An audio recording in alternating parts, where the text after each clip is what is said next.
Right, Monday morning, and I don't know what the date is. 8th of March today, and I don't know if you can see in the mirror, I've got the fertiliser spreader on, the Amazon.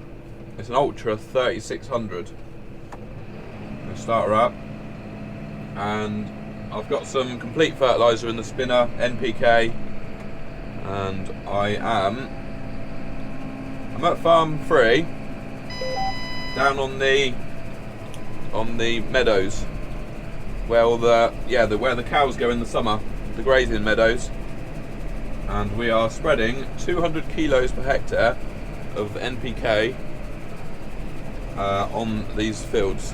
So got loads to do. I did a load of it on Saturday, to be honest, and then I had a day off on Sunday. But yeah, we're probably about halfway through it. There's quite a lot of grazing grass actually. I think if we look at this job sheet, we've got 67 hectares of grazing grass, and it's in lots of little fields as well, so I spend most of my time opening and closing gates. That's what I do in the corner. I just do a little turn round and then start off again, rather than backing into the corner. I did see somebody asked in the comments how to get the coverage to work on the, I can't remember if it was Gen 4 screen or 2630, but you can do it in the machinery, in the machine setup section, or you can just click on work and select what you want to trigger the recording, and I've got it on SCV1, so when I turn on the spinner it starts recording. But if you go to applications, equipment manager, you can set it in there as well.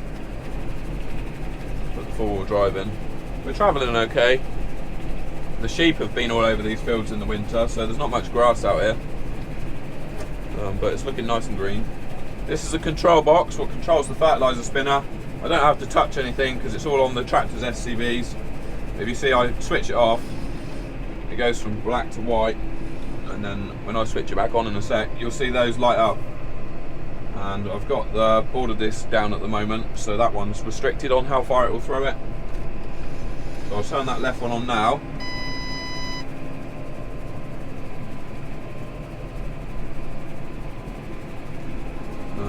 The coverage only works on if you use the timer, and I haven't been using the timer, so it just stays on all the time. And for those that are asking how many hours this tractor's done now, it's on 1,397.7 hours, and it's 17 months old. So we finished the headland now, and we're going to turn the old auto track on. We'll lock onto a line, onto an AB line, which will then take us up across the field. We'll lift the border disc and switch the fertiliser on. Takes a second for it to start recording, but as you can see on here now, look, they're both the same because I've lifted up the border disc so that it spreads it at the full 24 metres.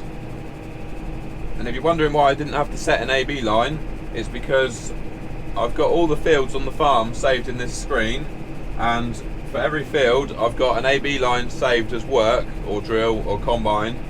So then when I go into that field, I click on that AB line and I can just connect straight to it. It just remembers where the AB line is. Got my keys. We've got to cross the Bridge of Doom. Cross the bridge into another field. By the way, if you've clicked on this video because you like the look of this PROFORGE weight, if you look in the description of this video below, you can click on the link to the website, and there's also a discount code there as well. It's a 1200 kilo weight PROFORGE, but it also, I put this flashing light on. I put the flashing light on just so it's a bit more visible when I'm going out of gateways. But it's also got storage as well as front weight. So when I'm drilling, I'll probably have quite a lot of tools in there.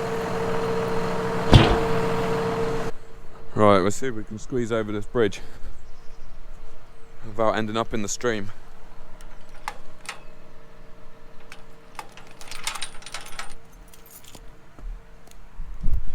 I have crossed this bridge loads of times before, but I'm sure that hole wasn't there last year, so we'll get a run up, we'll be alright. Some of you will have already seen me come over here in previous years. Can't see any fish.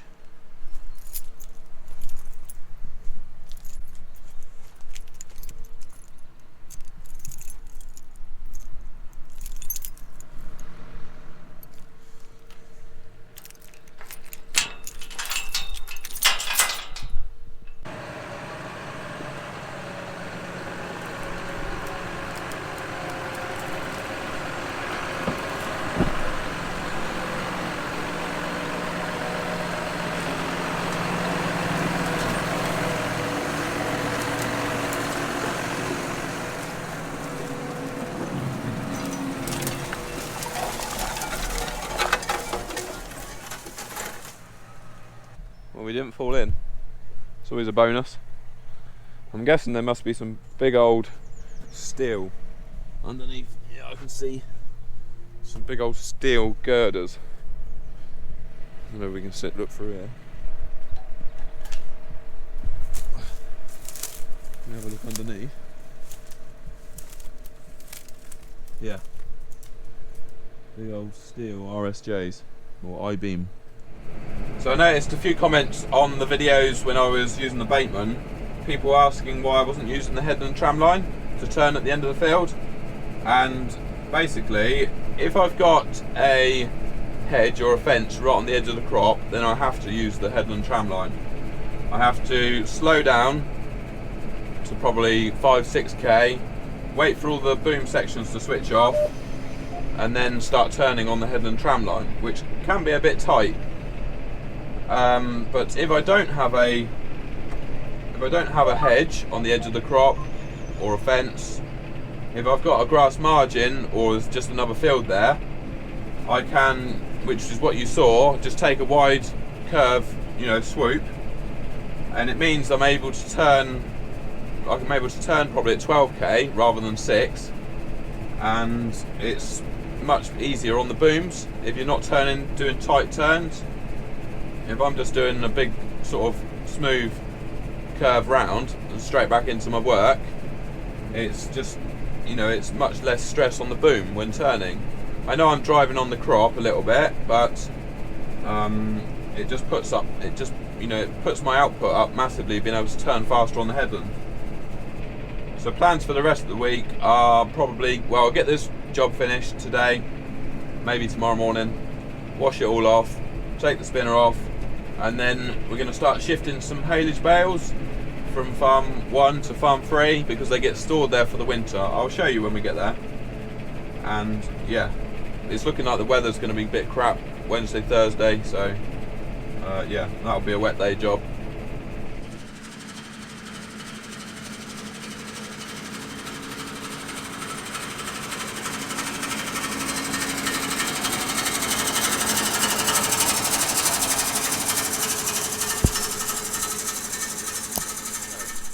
If you would like the chance to win these prizes, we have got PROFORGE hat, like the one that I'm wearing.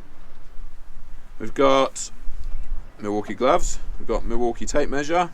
What is that? 5 meters. We've got impact screwdriver set as well. So if you'd like the chance to win that, all you got to do is subscribe to me on Patreon. Follow me on there, and then at the end of the month, I will just choose a name randomly from everybody that's subscribed, and you'll be notified who won. If you join Patreon, you also get early access to YouTube videos, you get extra content, videos and pictures that I upload, things like that. For those of you asking what phone holder I use, it's got MPAL written on it. I'm not sure if you can see.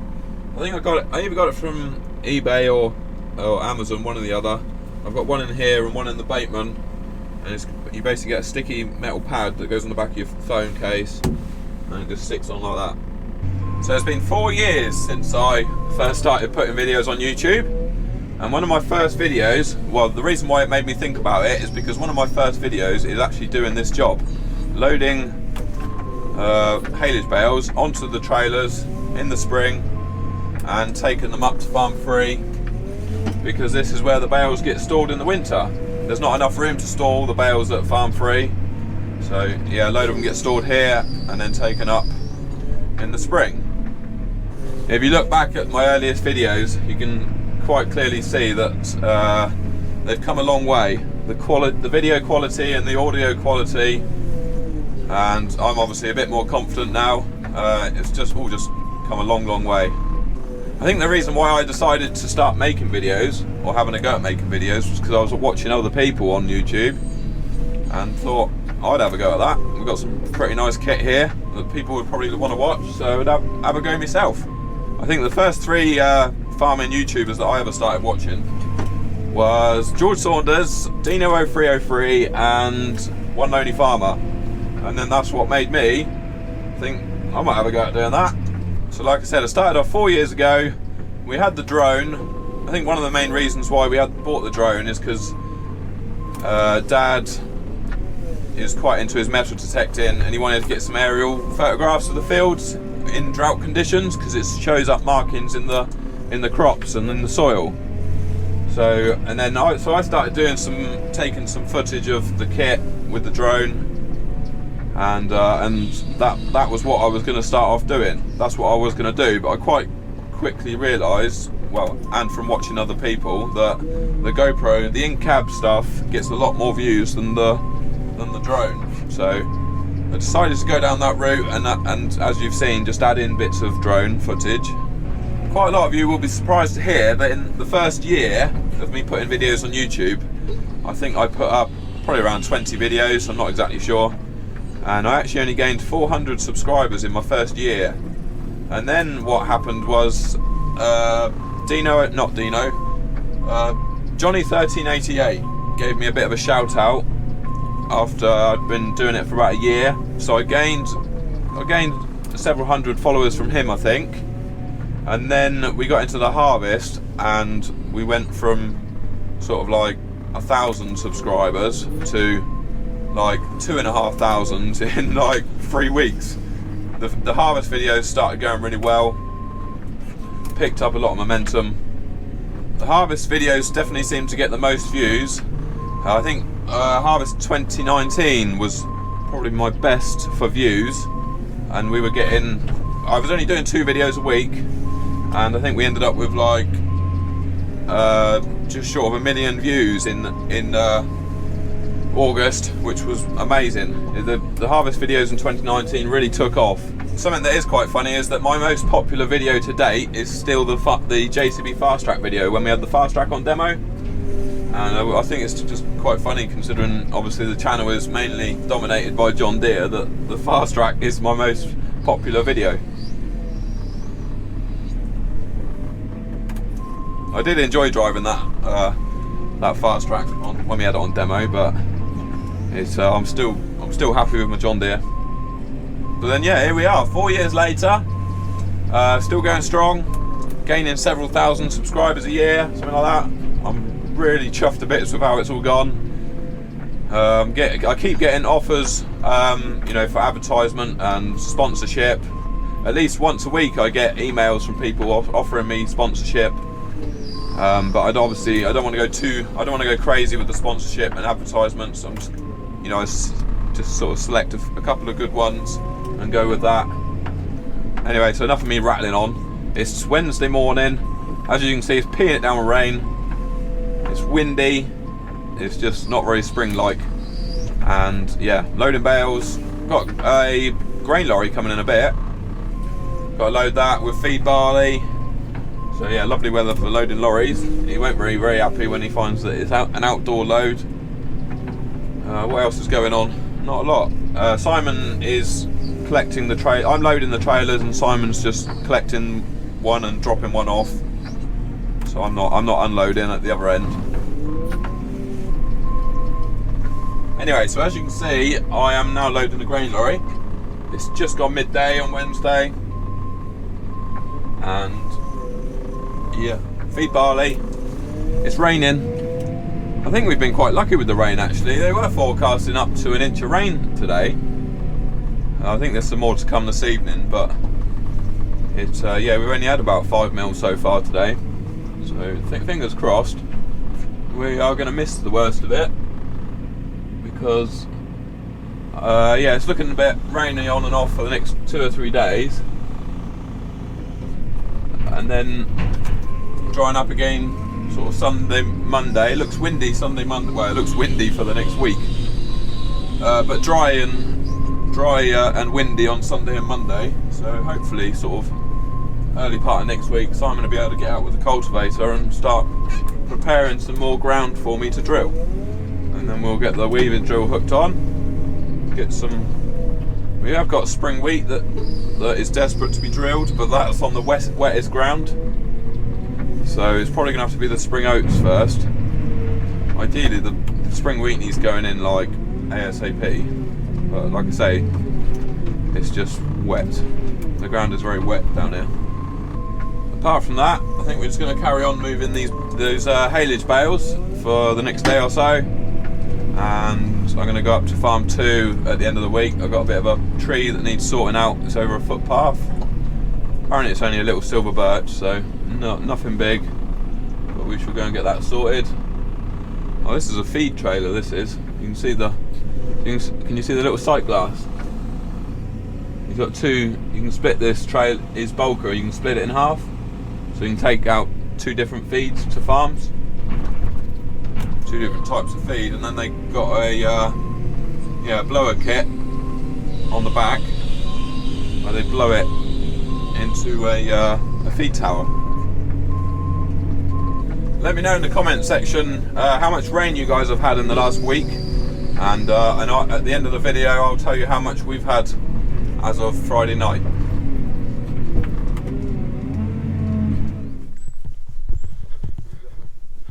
Hey? Yeah, I've got my knife. So we're up at farm 2, and we've just been cutting a silver birch tree off the footpath, and I thought we'd have a quick look at these oats that I drilled last week. Last Wednesday I drilled this field, and we've had quite a bit of rain this week. Starting Tuesday night, we're now up to about 23 mil. It's been raining on and off all week. It's quite tacky out here. As you can see, all the black grass has died when I sprayed it with Roundup before I drilled it, or before Simon cultivated it.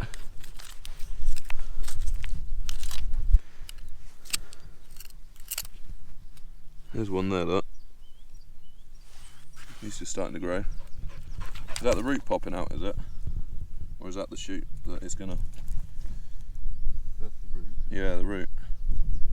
That's slow, isn't it? Yeah, well the ground is quite cold and wet, isn't it? So it's going to be another week or so, isn't it, before that's... Dad was just saying that the long range forecast is to stay cold, or colder than average, so it's probably going to be another week or 10 days before this starts to actually green up. Alright, this is the end of the video. Thank you very much for watching. Like I said before, we're up to about 23 mil for this week, and there is a bit more rain forecast tonight, Friday night, so that's a pain in the backside because it's drying nicely right now with the wind. Yeah, remember, if you want to have a chance at winning the prizes, follow me on Patreon, and yeah, I'll probably see you next week. We're hopefully going to get on with some more drilling, so the forecast is looking dry for next week, so hopefully Simon will be able to get out with the cultivator and we'll get the drill going again.